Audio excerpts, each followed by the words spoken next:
And we're live 9:27 in the morning for your morning motivation. So I'm here. Go out and get your stuff done. Don't do it right now. I mean, you got to stay here and hang out and talk with everybody. But after that, then definitely go do it. Don't count this as your project that you got done. I watched Richard today. You can't check that off the list. That should be on your list and you can't check it off. But there should be another part of your list where it's actually something that you got done. We will see what I'm able to check off my list today. I'm hoping to paint today, but I have a soccer game I have to go do. And actually, that's more important than painting this. I just want to get these heads and block painted so that I can start assembling the motor. I want to get this big block assembled before I go back down to West Tech.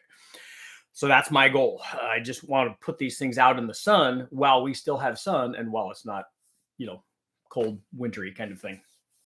Because then I don't like to paint things in the winter. I don't like to paint them when it's cold. I know the paint will stick. It just takes longer to dry, yada, yada, yada. But I don't like that. I actually like the parts to be hot when I paint them. Hot paint. But we're not talking about that. Today we are talking about, you guys need to decide. This is going to be the poll for today.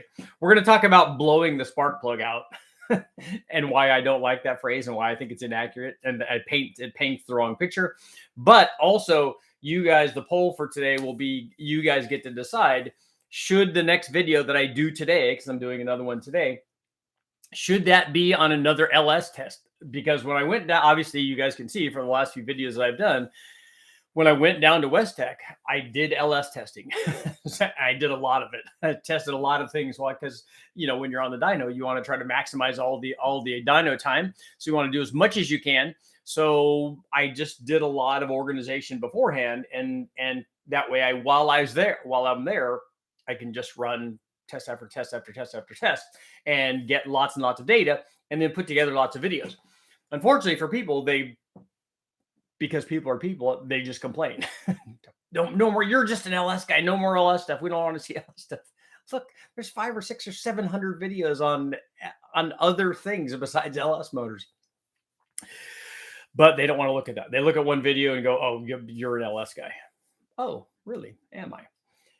But so the question is, for you guys get to help me. You guys will get to help me choose today. What video should I use? What video should I do? Should I do? And we'll go ahead and put our poll up right now. We'll just get it started. Let's get it started in here.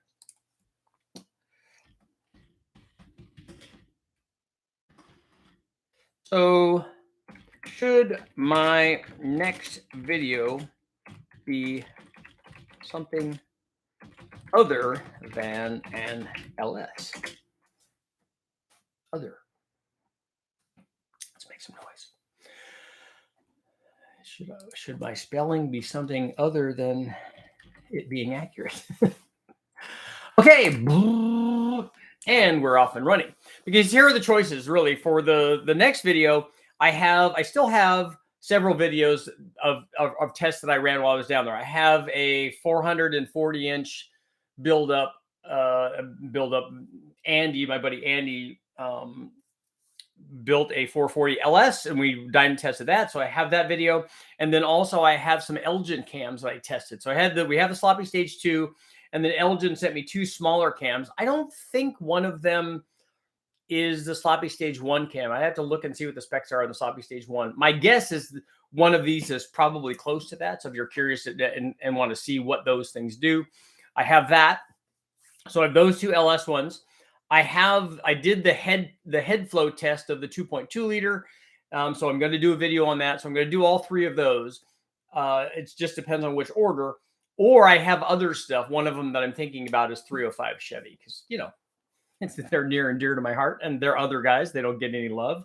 Everyone thinks that they're terrible. We get lots of emotions swirling around when I do that. So let me know what you guys think. Should I do the another LS one, or should I do something other than LS? So let's talk about spark blowout.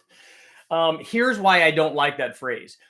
I understand it. So we've gone through spark plug stuff because I tested the change in plug gap. We also showed changes in tuning. And then when I did the plug gap thing, immediately because people are people, whenever I do a test, it's like, yeah, but you should do that under boost now. Well, yes and no. You don't want to try to run 100,000 plug gap under boost anyway. That would just be silly. You want to what you want to do when you're talking about an NA deal. Well, and in this test, I just tested extremes. I tested 10,000s and 100,000s, basically to show you that there's not the big power that people are talking about. There's not 10 or 20 horsepower or whatever from spark plug gap. That doesn't happen. So that was the goal of that. The goal was to take big swings and show you, look, you can have it from here, which is not right. You can from here, which is not right, and everywhere in between. And it's within a few horsepower. There's not big power from that. So that was my goal there. It wasn't to show you what the optimum thing is and we're whittling away at 1 horsepower. Because quite honestly, on a 450 horsepower motor, I really don't care about 1 horsepower or 2 horsepower. That's not, if you're going to the track and you have a 450 horsepower and you would love a 452 horsepower motor, then by all means you can do that. But I would rather on the dyno look for bigger things than that. The goal of that test was to show that there's not big power from that. And we successfully did that. But when we did that on an NA motor, people were talking about, well, yeah, now you need to test this on the turbo motor, because on a turbo motor, it's going to make a bigger difference. Well, first of all, you'd never do 10,000s to 100,000s. You could do 10,000s and it would work just fine. But you'd never do 100,000s, because what will happen is you'll blow the spark out. So on a turbo application or a supercharged application, we do it on nitrous applications too. I normally bring the plug gap down, because again, the big picture thing for LS or for any motor with boost on it is that you don't want misfire. So that's the number one. That's the big thing. The little things are, oh, could I get more power from? You can't. You can't get more power if I go from. I'll recommend that you run 19 or 20,000, something like that. Something that plug gap. Run the plug gap down so you don't get misfire. That's the cure for the plug gap and boost. Run it down so you never get misfire. Forget about, well, but if I run it down at 19, what if I run it at 22 or 25? Will I pick up more power? No, you won't. We've already shown that. You're not going to get it from wiggling around a little bit of plug gap on a boosted application. What you want to do is not get misfire. So let's talk about a situation where you're running 45 or 50,000s plug gap and you're trying to run boost on it and you're blowing the spark out. Here's the thing that I don't like about that blowing the spark out statement or definition, because it creates a false picture in the mind of people that don't understand what the reality is. So if you tell it, oh yeah, it blows the spark plug out. I'll tell you what, the guy that doesn't really envision what's happening in the spark plug and the combustion chamber and all the things that are happening, what he sees is that there's a gap. And so the voltage is trying to jump that gap. And then as the voltage is trying to jump that gap, all that boost is coming in and just blows as the spark is trying to make the jump, it just blows past that and grabs it and blows it out. Or extinguishes it. But that's not what's happening. What's happening is that there's so much pressure in there that the voltage is not able to jump that gap. And when it doesn't jump that gap and the cylinder doesn't fire in the firing sequence, when it doesn't fire that time, you get what's called a misfire.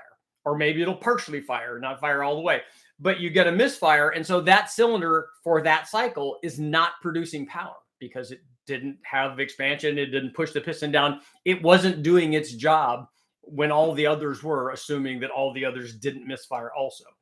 So it's not blowing the spark out. Like, it's not, because what people envision basically is if you light a candle and blow the candle out, that when you say it blows the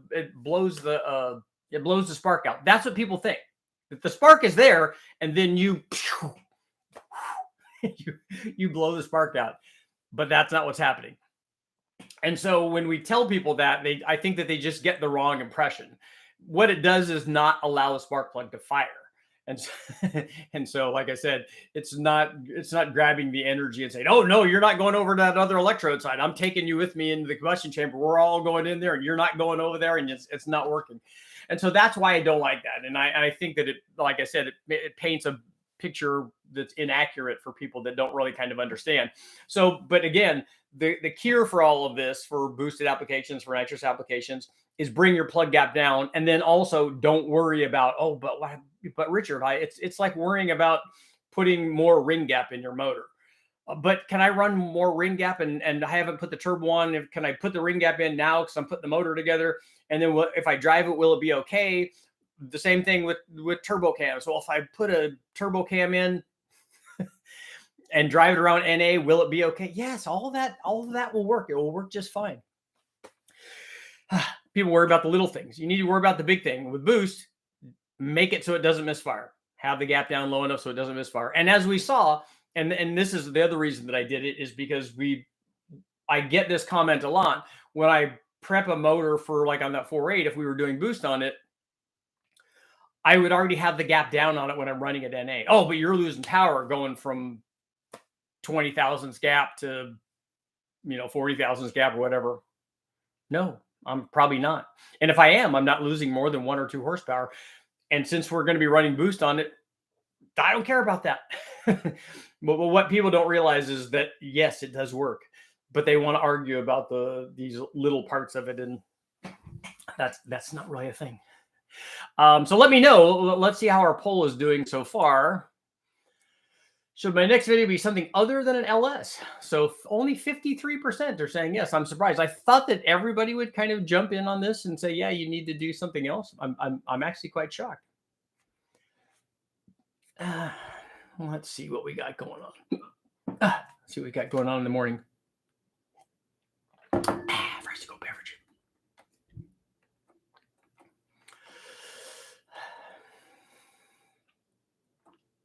Nothing gets me excited like seeing a junkyard motor with a seatbelt removal mechanism. We all use this. That's the awesome thing about it. That's my favorite thing. My favorite thing when I go to the wrecking yard and get a motor is it's like unwrapping a Christmas present. It's taking the seatbelt that you use because we all use seatbelts to take all these junkyard motors off. It's taking the seatbelt off, and then I almost even don't want to throw that away because it's like sacrilegious that you've taken all the mojo out of the junkyard motor because it's all in the seatbelt. That's what makes them good. But undoing the seatbelt is like unwrapping a Christmas present because it's a motor, and I do get excited regardless of what kind of motor it is that we've put it in the back of little hatchback cars I have, or back the truck or whatever, and seeing that and then. Used to be that tearing it all apart was also part of the procedure when I got it back to West X. I would take all the accessories off and just throw them away. And then now, since they charge for them, we just do that at the wrecking yard and get rid of all the stuff that I don't use.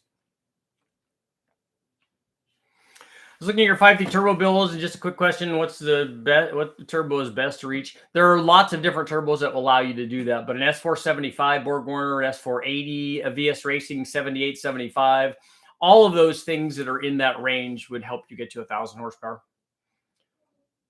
Is the sloppy stage Q your favorite general LS cam? No, not by a long shot. I actually think it's not a great cam. It's just that it's very popular, and Matt loves it over at Sloppy, obviously, and they've used it for a lot of things. But the reason that they've used it is not because it's necessarily a good cam. It's because it's a cheap cam, and it also makes power. As we've shown, it does what it's supposed to do. It does what its cam specs dictate that it's going to do. And people have been able to buy it fairly inexpensively. So as a go-to performance cam, when it has a combination of, yes, it makes power and it's cheap, that's really hard to beat. So it's been established as a lot of guys have used it and made good power with it because it makes enough NA power, and then you add boost to that and you can make some fairly serious power. I don't think it idles very well. I think it's way too big for a 4. It's way too big for a 4.8, for any kind of street 4.8 for me. And it's also arguably too big for a 5.3 also. You don't need that much cam to make really good power, especially with a turbo motor. For 1,000 horsepower or less, I would pick a different camshaft. But it will work if you're willing to give up the other things. More or less. Yes, Todd.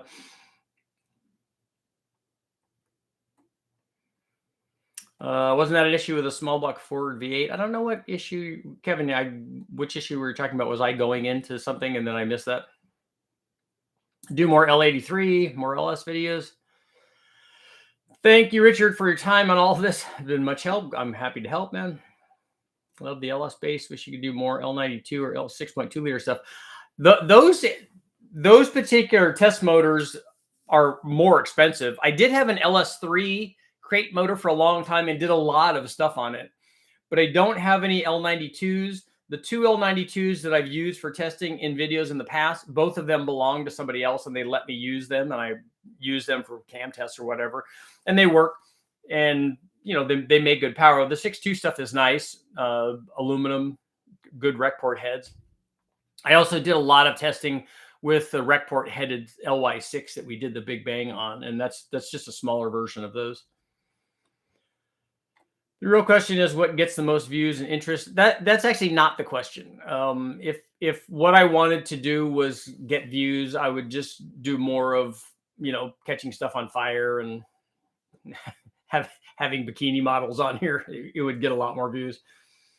How about a 2.3 liter Honda 4-cylinder build? I don't think I've ever done. If you're talking about that, sounds like an H series Prelude motor. I haven't ever done one of those. The only things I've done way back in the day was with Jackson Racing, where he was putting superchargers on the Preludes. But I've done a lot of. I did 2 books on Honda D and B and K series stuff. So I've done a lot of testing with those, but not a lot of stuff with the H. LQ9 super build. There's lots of 6-liter stuff on how to make power with those.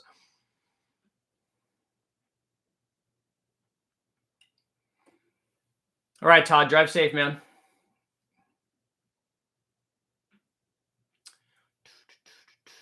More big block videos. I do have lots of big block stuff. Sloppy stage 1 is similar to the BTR stage 2 truck cams. I don't remember what that is. Is it like so it's 212? Is it 218, 224? Is that what that was? Been 94. I've been wanting to make a turbo from welding school and going through the steps on how. Matthew, did you have the? I'm scrolling back. Matthew, did you have the? I thought you had the Explorer. Is that what you're talking about?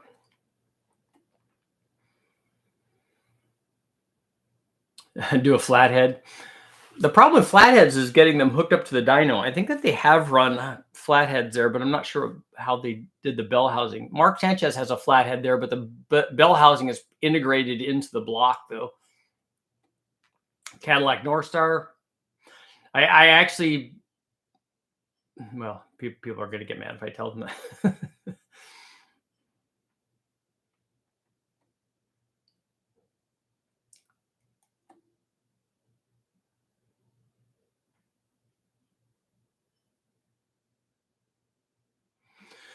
I'm a motorcycle tuner, so the engine use doesn't really concern me. I just want to know how rowdy it is, what the results are. I do live for the results, regardless of what I'm testing. That's why I like so many different motors. It's not the motor part of it. I do like playing with motors and taking them apart and testing different parts. But I love seeing the dyno results of whatever we do. Hey, we took a quadrajet off and put a Holly on, or the other way around, or put an intake manifold, or whatever it is. I like seeing it. The first thing I like seeing is after I undo the bow, the Christmas bow, the Christmas bow seatbelt from the wrecking yard, and get the motor all prepped and get it up on the dyno, fill it full of oil and do all that stuff. And then just like the initial startup and finding out that it's a good motor is, again, that's like Christmas. It's you got the best present ever. Look, I got a running motor for, very inexpensively from the wrecking yard, although they are going up. But that's super cool. But then, as you start, you have a complete motor like this 4.8. When I got the 4.8 back together, and actually started for the first time. It actually started for the first time with a carburetor on it. And then once it started and was happy and seems to be running well, if people looked inside these motors and saw everything that's in there, they wouldn't worry about me doing stuff and getting dirt and debris in there, because there's lots and lots in there. My brother had an early 2000 Beetle that the shop stripped out every plug. JB Weld to plug it back in. He's on the phone. Uh-oh. Spark plugs are not something that you probably want to JB Weld. Joshua, can you take a moment and thank Richard for all this? But that was hard work. We'd all be broke and testing. Yeah, it would be expensive to do all the testing yourself, but I like doing it. Look, any platform engine still applies to every other platform. It does. A lot of guys don't realize that, but a lot of people are myopic and think, "Oh, my thing is the coolest thing ever," and well, only do that.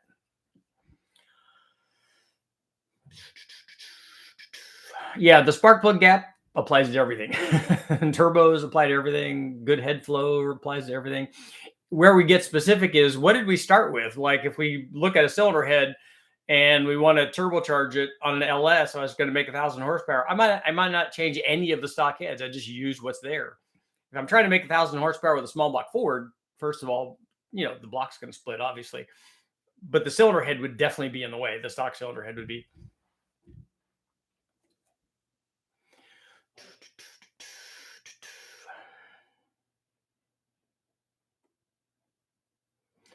Too many LS videos, not enough iron block videos. Actually, the 4.8 was an iron block. So there's lots of iron block LS videos.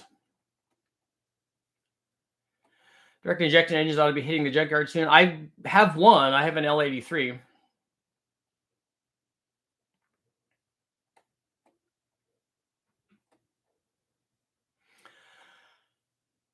Alan, I'll admit to wanting to see a return to the Gen 2 LT stuff. Me too. I want to do more with that, especially if you build. I want to build the LT302 yet. I'd love to see him test the legendary B cam GT40P.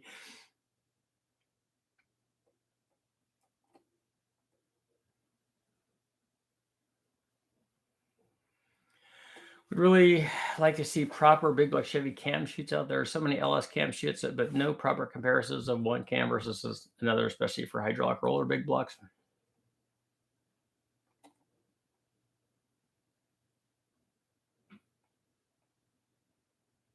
More GMV6 stuff.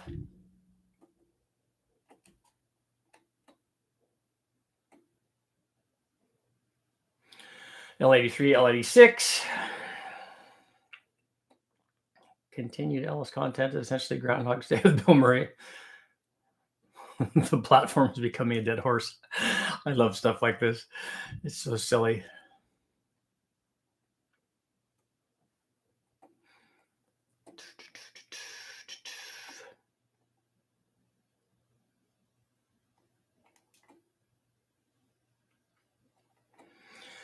I do want to put together that L99 and LT1 combination. Ford 2.3 Lima. I actually asked Mark Sanchez about that, if he had anybody that had any 2.3 turbo motors that I could get or borrow or have. Because it would be cool to run one of those. Richard, do you do any remote tuning? No, I'm not a tuner. Did they ever make a 6.2 iron block? I don't think so. Not a factory one. More straight sixes and 4 cylinders. I do have straight 6 stuff coming up. Have you ever used any of the gapless total seal rings? I have on my Engine Masters motor. I use them. I don't think that they're necessary on a turbo motor, but we have used them before. VVT cams on an LY6. The problem is I can't run VVT with the Holly that we use on the engine dyno. Brian and James over there at BTR have done some Gen 3, Gen 4 VVT stuff. Because what I wanted to see was I wanted to apply VVT to a LM7 or an L33 5.3 meter and then see how far off that is from a L83. How about a motorcycle engine? I don't think we can hook that to the dyno.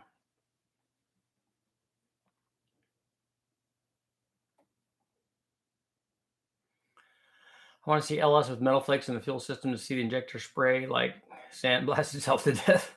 We have to make them really, really small particles to get through a pintle.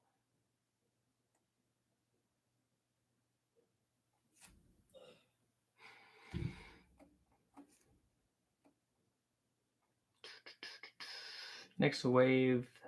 LT is the next wave of junkyard engines. I don't think we're going to see that for a while, because even when I go to the wrecking yard now and I'm walking around looking for motors, and I know that there are people that are motor and engine guys, and for some reason it's so nonsensical. But when I'm going to look for them, even now, when I go find LS, LR4, LM7 stuff, the vast majority of them are still Gen 3 motors. They're not even the Gen 4 stuff. And it might be that because people are grabbing the Gen 4s and selling them online, but I don't see hardly any Gen 4s. And if I do, they're taken right away. I was very surprised to find the aluminum L33 that I got. That was a real score. But I don't see any 6 liters, and I see very few Gen 4 stuff. There are some Gen 4. I will occasionally see a Gen 4 5.3 or possibly a 4.8, because I see a dozen of those in the wrecking yard of the 5.3s and 4.8s, and almost nothing else.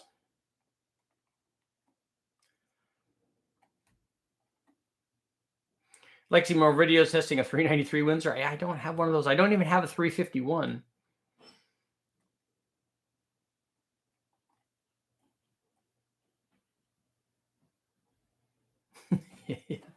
Yeah, General Motors, Ford Motor Company, Bavarian Motor Works. I know, it's just silly. Richard, can you dyno motorcycle engines? The only ones I've ever done are on the chassis dyno. I helped Tom when he was working there with his 600 that he was using to set some land speed records with. And we did some testing on the chassis dyno, but not on the engine dyno.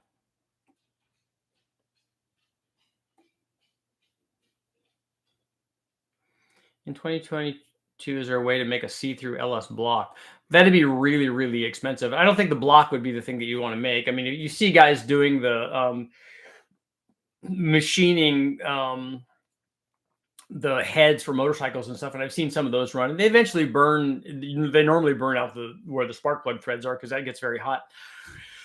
But you could see it for long enough to kind of see the stuff. And I loved watching those. I thought it was awesome, because you can actually see and especially if you do, if you have a high-speed camera and you can slow it down, you could see the flame front propagation stuff. It's really cool.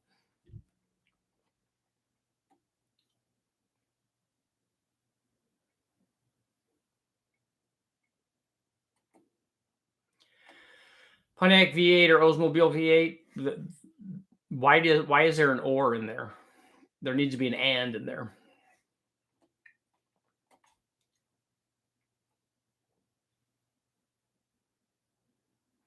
Anybody have information on LS Holly Stealth setup, LQ4 and 3rd gen Trans Am?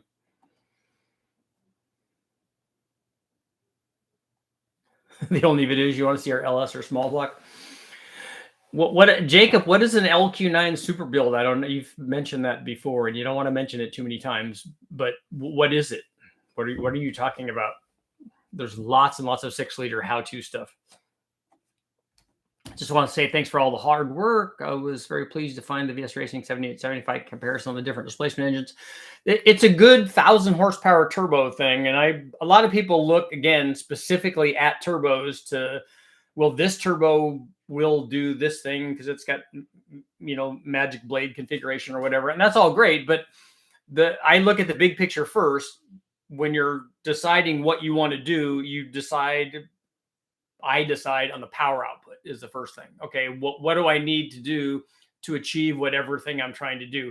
If you're just putting together another stock street motor, like if I was putting together a motor for my truck, power output wouldn't be the thing that I would use. I wouldn't even be concerned with it. I would just put together another 5.3 and stick it in there and swap out the now 320 or 30,000 mile motor that's in there now. Although it's still running good. It does burn oil, which they all kind of do.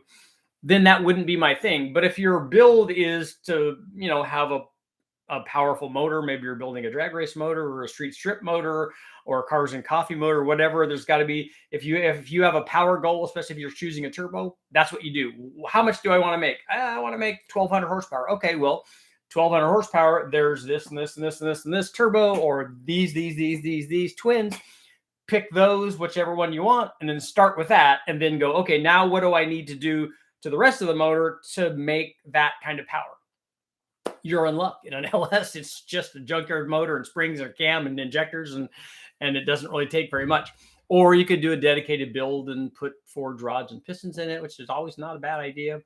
You could put a ported head if you want to improve that and make the power at a lower boost level. The intake manifold is going to be, I wish people would look at intake manifolds not as flow, and look at intake manifolds as this is the RPM range that I want to run the thing in, and that look at all these tests that Richard did, and this one makes really good power in this RPM range.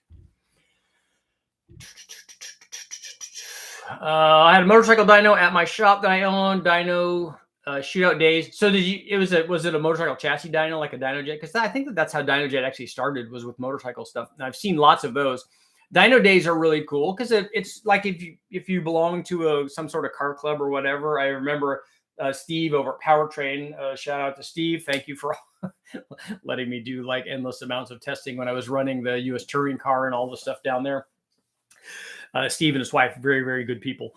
I remember them having dyno days, and you just get a bunch of either all Corvette guys or 2.2 turbo Dodge guys or SHO Taurus guys or whatever. And then they would all show up and they're all hanging out. It's just a good time. Everybody's talking to everyone's trying to make as much power as they can. And invariably one guy is going to be the guy that has thrown all of this time and money into it. And he's got running the most boost, and he makes the most amount of power, and he's the hero of the group.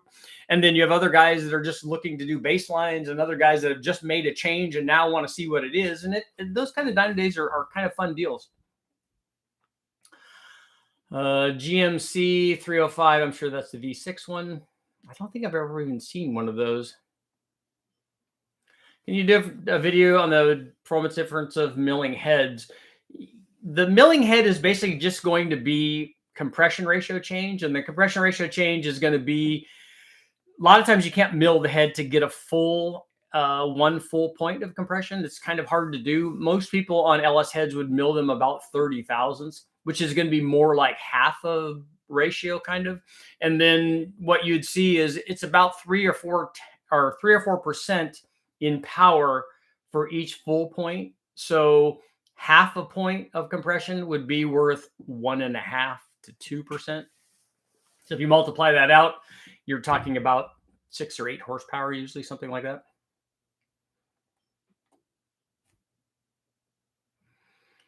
A rotary with a clear head. Does it have a clear camshaft too?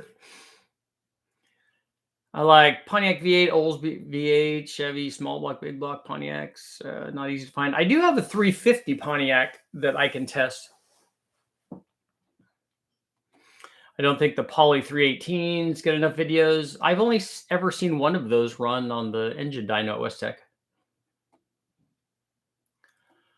Oldsmobile Super Rocket V8. Propane small block Chevy. I've never done any propane testing. Do you recommend changing lifters and trays on 210,000 mile, swapping cams and springs, trunnion upgrade so there's no ticking noise? I don't know that that's necessarily going to cure it, but we don't do that on the wrecking yard motors that I have. The trays I definitely would change if you're tearing into it that far. If you're going to take the heads off, the trays are probably a good idea at very high mileage, or at least check them and see. I like changing the trays only because when we do junkyard motors, and I say that, and I haven't done it yet. We did do it on the 4.8. But I haven't done it on the L33, mostly because I haven't taken the heads off yet. I haven't put ring gap in that thing. But changing the trays helps me with when you rotate the camshaft, it pushes the lifters up into the tray. And if the tray is old and worn, has lots of miles on it, it doesn't hold the lifter up in place anymore. So it makes me, and then if I have an LS that I got from the wreck yard, I'm going to be doing cam swaps on it. So it stops me from doing cam swaps. Or we have to use the dowels to hold up the lifters. We have little slide-in tools that we use occasionally, but it doesn't work with all of the lifters for some reason. So trays are a good idea. If they're new, when you rotate the cam, it just pushes the lifters up in the trays, and the trays like squeeze the lifter and hold it there, and you can just do camshaft changes, no problem. Trunnion upgrades would be a good idea on a real high mileage thing. I usually recommend those. We reuse the lifters though. I'm not trying to win street outlaws. It just needs to sound good and do burnouts. A cam 5.3 is good, yeah. And if you want to do burnouts, I would maybe not necessarily pick a super big cam. Throw on Pontiac V8, yeah, that would be cool.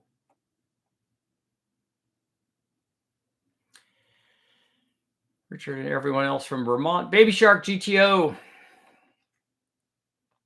Could build a 301 small block. Yeah, the small blocks are, you could make the early version of the DZ302 out of a 283, or at least the 283 crank. But I think that they used to just bore the 283s out of a bunch, right? They would bore them out to a 4-inch bore.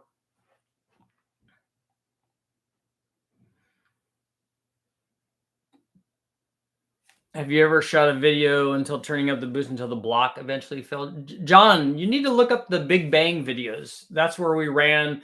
The block isn't the thing that's going to fail on the stock bottom end. The block is still there unless something went out, knocked the side of the block out when it broke. And the thing that's going to break on our Big Bang motors, and the Big Bang thing was done back in 2010, and that's to find out how much the stock crank, block, rods, and pistons would handle on. We did it first on an LS on a 4.8 liter that I thought was a 5.3, but we put ring gap in it and then put good heads, cam, and intake manifold so we'd make good power, and then turn the boost up until something broke. And what breaks in those normally is a rod, connecting rod, or a piston, and not the block. But it doesn't break until you're making a lot of power. Like the stock block, stock bottom end 6.0 made over 1,500 horsepower and is still alive. I'm waiting for an LFX V6. I have a 64 Chevelle SS. What budgetist engine could I drop in and still get respect, or create 383? I would, if I was doing it on a budget, I still would go the Junkyard route. And you could put a big block in that for next to nothing. You could go get a Gen 6 big block and put an intake manifold and a carburetor, a cheap carburetor like a Brawler, put a distributor on it. You could even grab the distributor from the wrecking yard that's just an HEI from another motor. And then you could put a camshaft in that, and it would be super torquey, and you'd have a big block Chevelle. 250, 292 Chevys. I do have a 292. Would you be interested in a custom 2-piece cover for the LS that lets you change the cam without removing the damper? We have a 2-piece cover there. I have 2 of them, as a matter of fact. And the external water pump adapters we have already. I just have never set this up. But the other problem that you have with this, not the 2-piece cover, I also don't like the 2-piece covers the way that they come, the way that the people make them. I would want mine cut down lower. Just so that you have a little bit better access. But the other thing that happens since most of these are truck motors, is that when you go to take the cam out, the cam actually hits the damper. So when the guys at Brown Toohey Racing did it, they just ground down the damper, as it were, because you're not using that to drive anything. Ground the damper down, so when you pull the cam out, the cam will come past the damper. All of that's possible. Or we could just have a dyno damper that's a smaller than a truck one, which is pretty easy to do also. And since we normally have to take that off when I'm doing cam changes, I could facilitate that obviously on the dyno.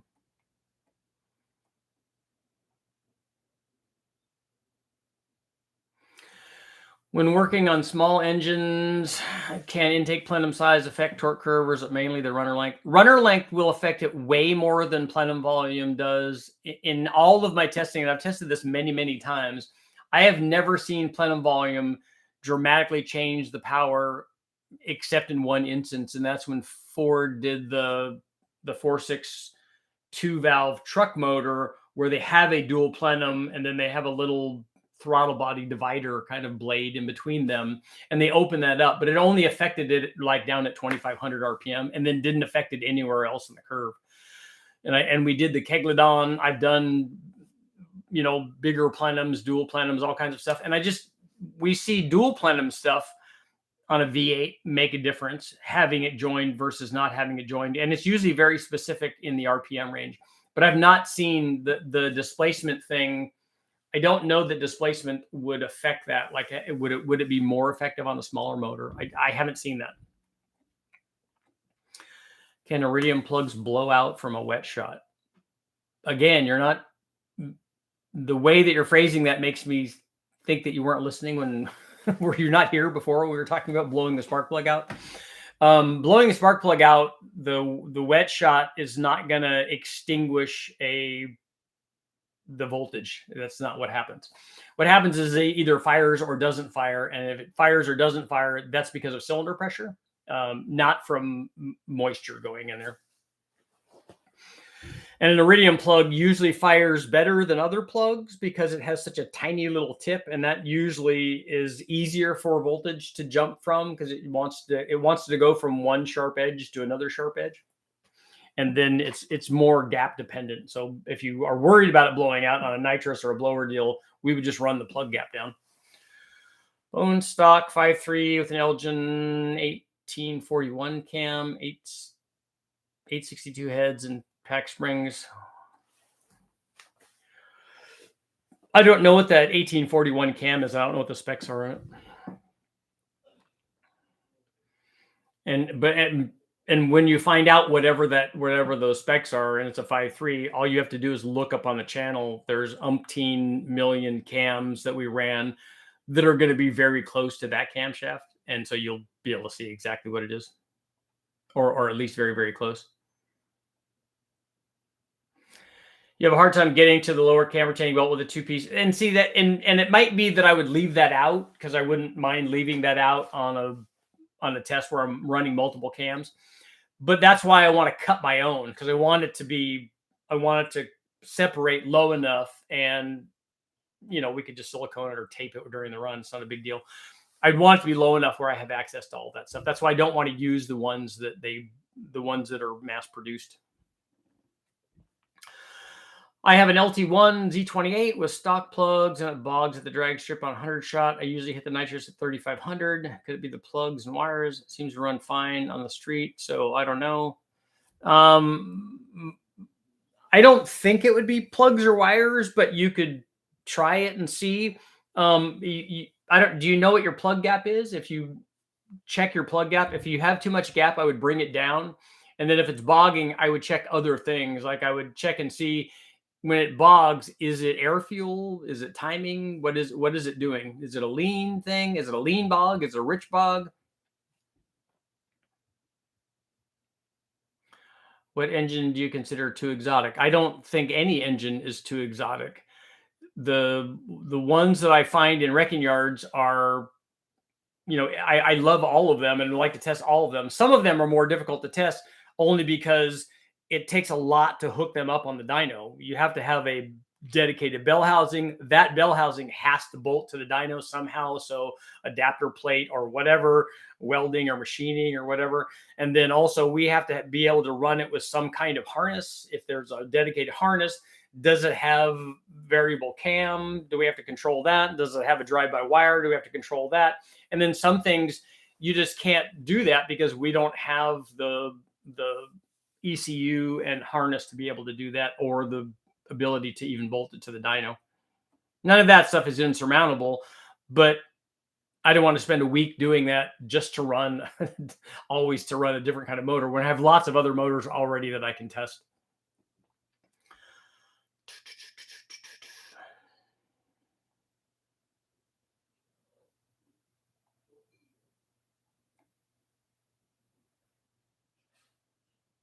Scariest scenario, import heads are valve seats dropping out and destroying the engine.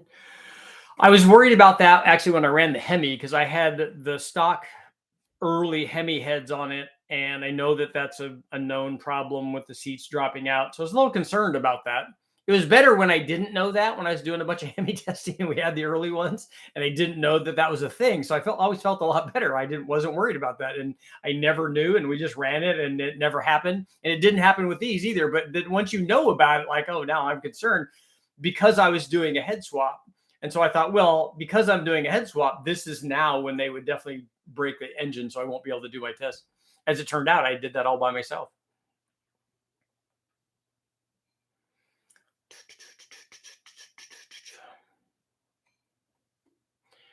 Richard, what's the max flow injector I can replace my stock 42-pound Pontiac with a stock fuel and no other modifications, direct replacement? I don't know about direct replacement because I don't know exactly what length that is and size and all of that. I think that Fast has stuff that goes up to 75, but I don't know what the dimensions are on your thing. I'm not application specific savvy enough on the injectors because I don't care about that if as indicated by the L33, which has a truck manifold and a truck rail and the 80-pound deck injectors. They're not designed to fit that, but we just stack I don't even stack it really. I just put a bolt through the hole down, and then there's just a big gap there because the injectors are way too long, but we don't care. It's just got to run.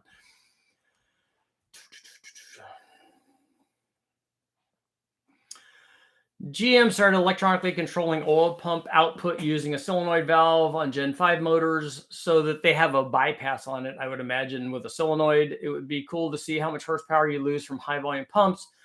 If you take a look, Engine Masters, and it might be up on YouTube now, but Engine Masters did a test just recently. They did it a while ago, but they just released it. So that video is up on, and they tested 3 or 4 different oil pumps on an LS, so you can see what they do and how much power they're worth. Yeah, the vote is almost 50-50 here. We've got 51% saying no. Should my next video be something other than LS? So the LS guys are 50% and 50% no. Interesting. The Elgin 1841 is a sloppy stage 3. Does that even fit with stock piston to valve clearance? That's a pretty big cam. Did you say that was in a 5.3? I'm scrolling back to see what. Oh yeah, it's a stock. Well, I don't think that cam's going to fit in a 5.3. I think you're going to end up bending all your valves if you try to run that.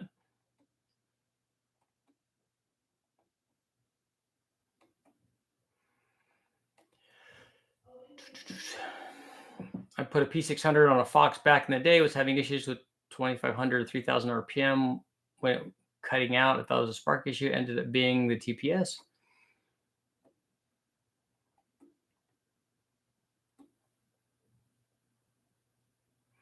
I would like more extreme low budget small buck Chevy content. I have lots of good low buck small buck Chevy stuff. I have content up where we went from a 2-barrel to a 4-barrel, which would be a normal thing. Lots of small camshafts and small buck Chevys, like that Pure Energy 246 cam, which I think is a good cam. And I think it's even emissions legal for a small buck Chevy. Headers for a small buck Chevy, always good. Big Block 402, I have that going together in my garage. I have a 6.0 with my valve seats are bad. So are they 317 heads, I'm assuming? Would be a good setup to complement the Chuck Norris cam. A 71 Blazer uses a daily. If it was a 6-liter and you're using it as a daily driver and you've got a Chuck Norris cam, I would just go find some 862 or 706 heads and put it on there. You'll pick up a lot of torque compared to a 317 head. Finding 8.1 and test it. I have an 8.1 already. And I have the 8.1 videos up already, but I am going to be doing more testing. Just be glad you're not doing cam changes on VWs. Yeah, I wouldn't be doing that. Is your equipment capable of posting average horsepower numbers on dyno charts? It will do average power numbers. That's how we were doing all the testing with when I was doing the Engine Master stuff. That's how they were deciding the winner, basically, of the Engine Masters competition. It was an average power and average torque production. So yeah, it will do average power production. The problem with average power production is it tells you average power. I mean, we can pick where we want the average power to be, but if you take the average power of the whole run, then that may or may not tell you like how well something is going to do, because when you're or how well it's going to accelerate or go at the drag strip, because at the drag strip, you're not running that whole RPM range. You're running maybe that whole RPM range in first gear, which you have a lot of like mechanical multiplication basically from the gearing in the trans and the rear end. And so you're in that RPM range for a very, very short period of time. And then you're in another RPM range, depending on what your gear splits are. You're in a varying RPM range, unless they're exactly the same. And I haven't seen that happen very often. So then you'd be using a different average RPM range. So it's another tool and it gives you information. It's just also limited. What ECU do you use when testing modified stock EFI systems?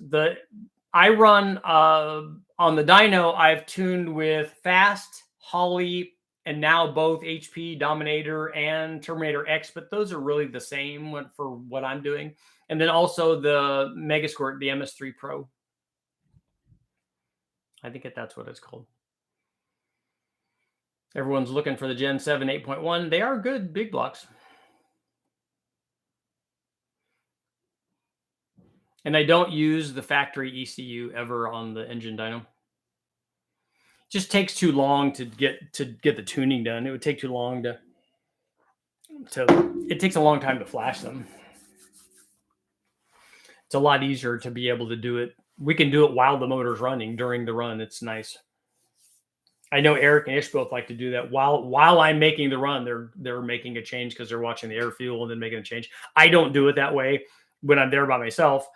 I will make the run, look at the curve, go, oh, it needs 3 clicks here and 2 there and 1 there. And then just all you're trying to do is get the thing so that it's not like, oh, it's 10 to 1, it's 13 to 1, and then it's 8 to 1, whatever. You're just trying to get the air fuel fairly even. And it's usually fairly close. The way that we do it on the dyno is when we start out, it has no timing in it, and then we'll load into it. We'll just do a stationary load like at 3,000 RPM. Well, okay, it's 10 to 1. Okay, we need to take away fuel there. Okay, it's 11 to 1. It's 11.8 or it's 12 to 1, wherever we want it to be. We'll do that load, and we'll do it at 3,000, 3,500, 4,000, and go, okay, look, it's close. And then we can make a sweep, and then I'll watch the air fuel. And we have it so that we don't have any timing in it, so it really can't hurt itself. And so we'll make a run from 3,000 to 5,000, let's say, and go, okay, oh, well, it's lean there. It's coming on the camera, whatever. And then we let off. And then we add a bunch of fuel there. I just put a ton in from 5,000 on out. And we make a run. Okay, now it's safe. Okay, now we'll go from 3,000 to 5,000. It'll go from 3,000 to 55, 3,000 to 6, and eventually 65 or wherever the ending point is. Okay, it's all safe. And then we'll look at the air fuel curve and I'll go, okay, let's do a little here, a little there, a little there, a little. Okay, that's not. Now it's all fairly even. And as we saw in the tuning video, whether it's 12.5 or 12.3 or 12.8, it didn't change the power. So it could be anywhere in there, and then just making the curve exactly 12.8 or 13.2 or whatever the tuner guys want. Making it exactly flat is just making yourself feel better. I mean, it's not necessary. It doesn't change the power at all. Because I've done that. I've spent time. Okay, let's make another run. And we get exactly flat. It's like, look, it's because I tell Eric and Ish when we're doing tuning, when they're there, because sometimes they'll come in and help me. And I tell them, okay, I want to see 12.7. So that's our goal, is to, if you're looking at the readout of the air fuel readout during the run, it can never vary. If you want, okay, it's got to be 12.7 the whole time. And then it'll just tick over to 12.8 and come back to 12.7. I'm like, look, see, man, you're not a tuner. You don't know what you're doing. It's just fun time. It doesn't really do anything.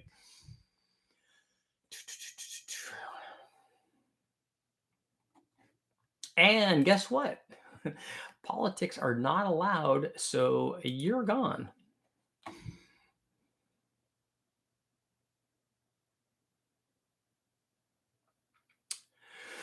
Sometimes you have to run what's in your car. That's most people. More often than not, it's okay running a 307. 307 is fine if that's what you got. A 307 test mill would be cool, but again, it's not something I see very often. A lot of guys would like to see a 307 versus a 305 kind of thing. But a 307, like every other small block, like a 305 or a 283 or whatever, all of those things run. All of them can make power. The small bore stuff, first of all, small displacement stuff is limited in the amount of power that it makes. A 283 or a 302 or a 327 doesn't make as much power as a 350 does. If you have the choice, you should pick the bigger motor if you're wanting to make more power, especially for a street kind of car and you want to make more torque. The bigger motor is always better. But the other ones work. If that's what you have and you want to make more power, the small bore stuff, a lot of times for small blocks, is limited in head availability. You know, there's the trick flow head that we always use for the small bore stuff, like on the 305. You can use that and it will work, and you can get it to flow fairly well, even on the small bore. You can also notch the bore to put a bigger cylinder head on there, and that will also work. So there are ways to get more power out of all of them.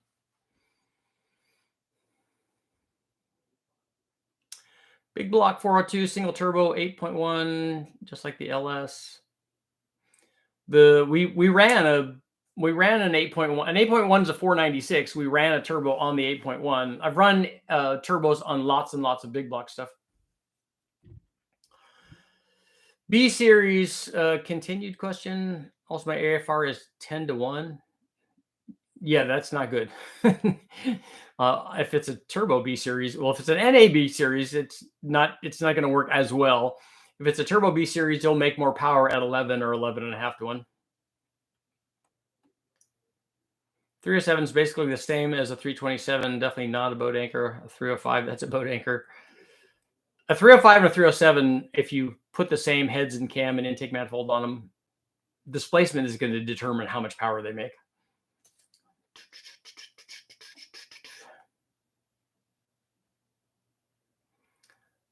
Big block 402 LT. LT's doing a 402, or is he? I know LT did an 8.1. I'm familiar with the channel. I've spoken to him about it, but his big block was an 8.1, but an 8.1 is a 496, unless he's building another big block. Should I run a turbo or torque storm on a 306 Ford with an Edelbrock heads and cam and sniper in the 65 Mustang? Usually the choice for that is fitment in the engine bay. A 65 Mustang is not a very big engine bay. If you can fit a turbo in there, that works good. And a turbo, take a look at all the videos I have up on turbos versus centrifugal blowers and roots blowers and stuff. And I have one specifically on a small block, so you can see what they do. They all make good power. A turbo will make the most average power. So it depends on what you want. Like to see do more things with fuel injected Ram 360 with some of the mods that are out there with California Smog Beagle parts. I'm not going to do that because that's not what I do. I don't do emission stuff. I don't do chassis dyno stuff. I have done some chassis dyno testing, but not with that stuff. Like to see dyno tests on some different engines. Really tired of seeing the same engine over and over. There's a whole bunch of different engines out there that aren't Chevy powered. Crazy, you need to go search on the playlist of all of the other engines that I've done, because there's lots and lots of them. There's literally hundreds of videos on other things that are not Chevrolet. And there's also lots of weird Chevrolet stuff in there. Inline 6 cylinders, for instance, V6s. Would you recommend milling heads on a boosted 6-liter? I don't know why you would. If it's a stock head, I don't know why you would, because milling the head, there's less head thickness. So if you're going for absolute things where deck thickness becomes an issue or becomes a concern, not a good idea. Also, milling the head, if you're trying to gain power from milling a head, whether it's a stock head or an aftermarket head, why do you need to do that? You just turn the boost up and you can make more power.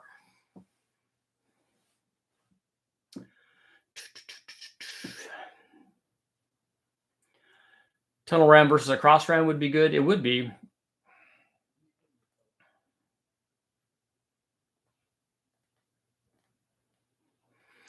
I know you said no emission stuff. Have you made a video on cats versus no cats versus high flow cats? I haven't ever done that.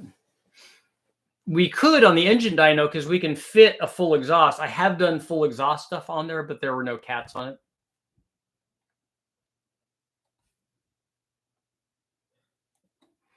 Wouldn't a 307 rev better than a 305? No. The big thing for power production is displacement. So if you have two 300-inch motors, they're going to want to make the same power. Then other little things come into play. the testing has been done a lot with bore versus stroke. So it's a big bore and a short stroke better than a big stroke and a small bore. What it comes down to is displacement is the big thing, and then the other things come into play as smaller deals. On the reason that people argue about that is for absolutes. On an absolute deal, if you're want to make lots of power, you have the biggest bore that you can. Not because bore necessarily is better and short stroke is better because it'll rev, but because you can take advantage of more head flow. And so that's what you want to do. You want to focus on getting as much air into the motor as an absolute term. That's why pro stock motors are the way that they are. They're not as concerned about stroke length or rod ratio. They're more concerned about a giant size bore so they can put a giant size cylinder head and get lots and lots of airflow in there, because that's how you make power. The weird inline 6 is making a comeback. Another inline 6 I want to do is the 300 Ford. What do you think about swap potential of the 2.7 turbo found in the GM trucks? That's part of the family of that's the Atlas family, right? Is that what it is? Or is that something newer than that? I thought that was one of the Atlas motors, because they make a 4-cylinder, a 5-cylinder, and a 6-cylinder version of that motor. And we have the 4200 6-cylinder, and then they make a 3.7 5-cylinder, I think. DPI versus crossfire. I do want to do a crossfire one. Did I not? I thought I selected the right audio on this, because I have my sign that says pick the right mic. Absolutely no one wants to see a 305 build. That is 100% incorrect. The 305 videos are actually very popular. High compression 327 on E85 would be good. I have a high compression 327 build video up already where it has dome pistons on it already. It's not 12 to 1. It's more like 11 and a half or something. Do a 403.0 Vulcan.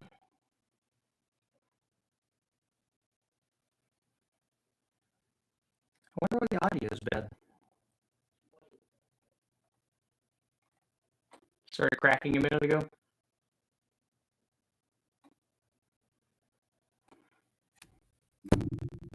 How's that? Is that better?